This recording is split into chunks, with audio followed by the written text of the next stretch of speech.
Μετά τη θριαμβευτική παγκόσμια πρεμιέρα πριν λίγες μέρες στο φεστιβάλ της Αβινιόν, ο Τιάγκο Ροντρίγκες παρουσιάζει την παράσταση Hecuba, Hecuba στις 26 και 27 Ιουλίου στο Αρχαίο Θέατρο της Επιδαύρου. Μαζί του στο Αργολικό Θέατρο θα βρεθούν 7 ηθοποιοί από την Comédie-Française, τον κορυφαίο θεατρικό οργανισμό της Γαλλίας, για να ερμηνεύσουν το θεατρικό έργο που έχει γράψει ο πολυσχηδής και καινοτόμος σκηνοθέτης.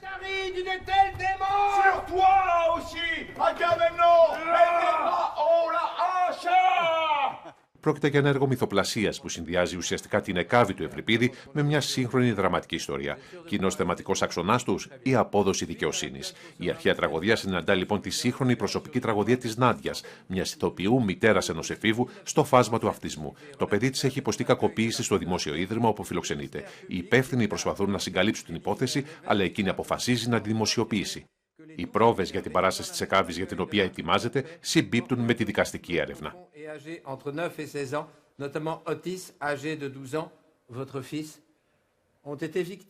Από την άλλη πλευρά, η τραγωδία του Ευριπίδη διαδραματίζεται στο στρατόπεδο των Αχαίων, στα παράλια της Θράκης, μετά τον Τροϊκό Πόλεμο. Η Εκάβη, βασίλισσα της κατεστραμμένης Τρίας και σύζυγος του Πριάμου, προσπαθεί στο πρώτο μέρος του έργου να γλιτώσει χωρίς επιτυχία την κόρη της Πολυξένη από το θάνατο. Στο δεύτερο μέρος, τυφλώνει το βασιλιά της Θράκης Πολυμίστορα, παίρνοντας εκδίκηση για το θάνατο του γιού της Πολύδωρου.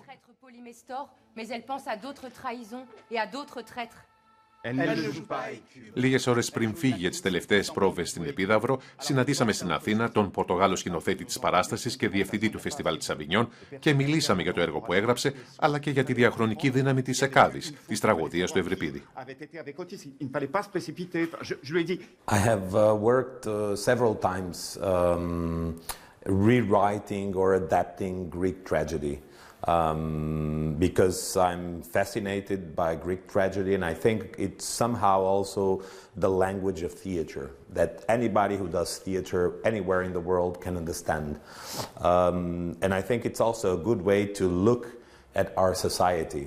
So in this case, in Hecuba, not Hecuba, the idea was I wanted to write about a case inspired by a scandal of abuse of autistic children.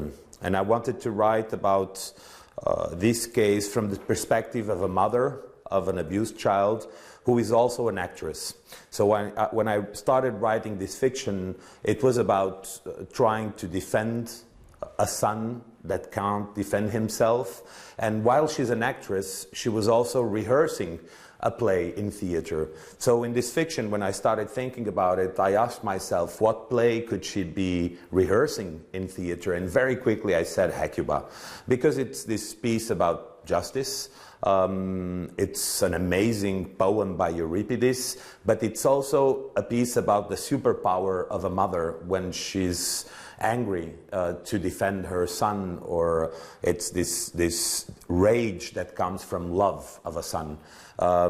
So I wanted to mix these two to talk about how theater and the representation of suffering can sometimes help us live our own sufferings in life, and even sometimes search for justice. As you said, the most important issue in this Greek tragedy has to do with justice. How do you deal with it in your play? My play is a succession of interviews to people that are associated to abuse of children in an institution of the state. Because this mother of a child who was abused complained to the police, this sort of process of justice started to do like in a police or court story. It started to try to look for the truth.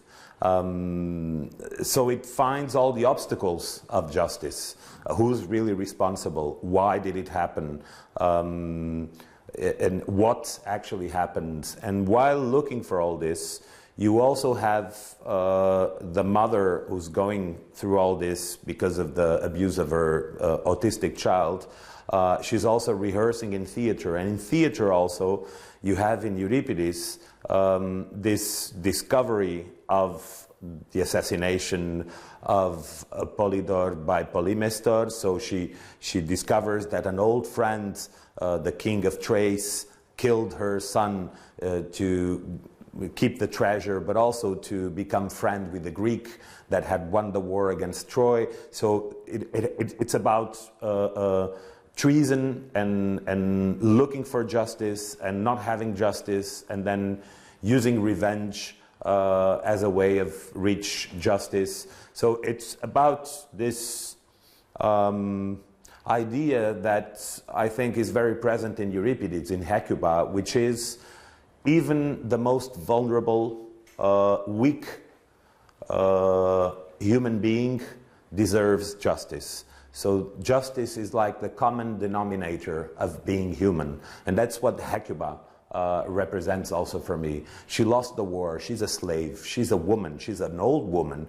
She lost everyone in her family. Nobody can help her, and still she thinks she deserves justice. Justice is something that is also missing nowadays in our world. In our neighborhood, there is also war. Is there any political notion in your play about what is happening around us right now? I think there's a political notion in my play, as always. There's a political dimension always in theater, but I think it's not very different from the political dimension that was also present in Euripides 25 centuries ago. It's most of all the assembly of theater. It's also a way to think about how we live as a society. So in that sense, although I'm not talking about particular conflicts in the world or wars or specific examples from the first pages of the newspapers, of course, when you see the piece, you think about the world we live in, but that happens always with Greek tragedy, and that's what fascinates me. Whenever you will do Hecuba, in 100 years, or 400 years ago, whenever you do a Greek tragedy, whenever you do Antigone, Oedipus King, whenever you do these pieces, people will see it and say, oh, it's about me and my life. It's about our time. It's about now. But that's the power of Greek tragedy. Sometimes I'm asked, do you still think it's supposed to talk about our days, Greek tragedy? It was written so long ago. What is it about it that talks about us? And I always ask, well, that's the wrong question. I always say it's the other way around. We should always trust Greek tragedy. It's been there for 25 centuries. We passed it from generation to generation. We need these stories. We are these stories. So what we should do is we take Greek tragedy, and then through the eyes of Greek tragedy, we look at our worlds at now, and we ask, does this still make sense? What does this Hecuba has in common with the ancient character? I called it Hecuba, not Hecuba, because actually it's not Hecuba by Euripides. It's a story where sometimes there are fragments of Hecuba by Euripides. So it's the story of this woman that is an actress. She's called Nadia, but she's also a mother of a child who was abused, an autistic child that was abused in an institution of the state. So while she's rehearsing Hecuba, she's also trying to find the truth about what happened to her child and trying to get justice. And at a certain point, while rehearsing Hecuba, while rehearsing this beautiful scene of Hecuba and Agamemnon, where Hecuba demands justice for the killing of her son, Polydor, this woman that has to talk with the public ministry and the people who are researching, has to convince them that they should get justice for her real son in her real life. She starts to live in a labyrinth. She starts to live between fiction and reality, between theater and court, and at a certain point she realizes that maybe Euripides can help her in her real life. And that's what the piece is about. It's not a staging of Hecuba, of the entire piece in a, let's say, in a conventional way. It's not even an adaptation of Hecuba. It's a fiction that has parts of Hecuba by Euripides in it. And somehow, in this story, Euripides helps a woman cross her suffering and get justice. What are we going to see on stage? Tell us some things about your staging. How did you connect these two stories and what's happening on stage? This piece is a production with the actors of Comédie-Française, which are among, I think, the greatest actors in Europe. So, of course, all the play is about the actors. There is a set, a very simple, monumental but simple set, and all the play is around the power that these 7 actors have of going from one world to the other, from today to Euripides, to today to Euripides, and you're always traveling in between these two worlds.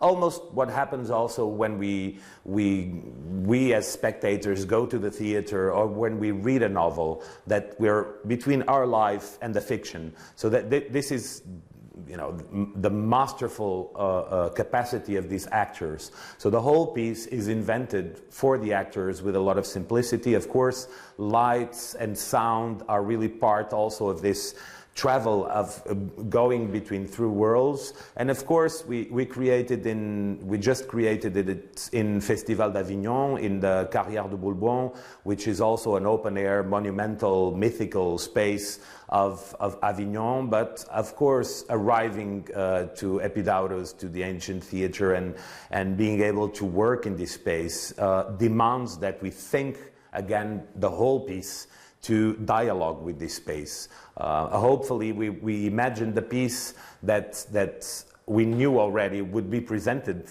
in Epidavru. So we try that the strength of Epidavru has its place. We try that the simplicity of the images of the piece dialogue with the power of Epidavru, but it's also a work that we're doing right now, adapting to Epidavru, because it's not just one theater or one space. It's a huge event. It's like inventing the piece again. Are you ready for the ancient theater? Because many directors feel a kind of fear or feel of embarrassment because it's huge. Of course, it's huge. It's the first time for me working at Epidavru. Of course, it's a huge responsibility. More than a huge place, it's a huge responsibility because it's so important, not only for the Greek, but I think for the whole of Europe. It's a very important place for culture and theater. So I take it as a responsibility, but it's also such a big chance as an artist to play in this place for this audience. It's in this festival. I have to have more pleasure than fear, otherwise it doesn't work. So I really feel the immense pleasure of this great opportunity of working in Epidavru, working with these actors in Epidavru, and of course, never having presented work in Epidavru, I've been there before, and I'm also very happy I can go to Leonidas Tavern just next to Epidavru because it's also a big monument. Thank you very much for this conversation, Mr. Rodriguez. Thank you very much.